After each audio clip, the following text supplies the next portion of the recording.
थांबा जरा. हा व्हिडिओ स्क्रोल करू नका. कदाचित आजचा संदेश तुमचंच आयुष्य बदलू शकेल. शेवटपर्यंत ऐका. कधीकधी ना आयुष्यात अशी वेळ येते जेव्हा सगळं काही चुकीचं होतंय असं वाटतं. कितीही प्रयत्न करा, कितीही मेहनत करा, तरीही गोष्टी हातातून निसटतात. आणि मग मनात एकच प्रश्न उठतो, हे सगळं माझ्याच बाबतीत का होतंय? आपण हसतो वरवर, पण मनातून तुटलेलो असतो. रात्रभर झोप लागत नाही, डोळ्यात पाणी येतं आणि वाटतं कोणीच नाही माझ्यासोबत. पण मित्रा, नीट ऐक.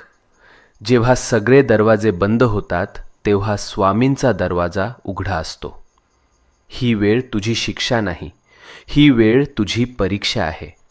आणि परीक्षा जितकी मोठी तितकंच फळही मोठं मिळतं. तू रडलेला प्रत्येक अश्रू, तू केलेली प्रत्येक प्रार्थना आणि तू सहन केलेली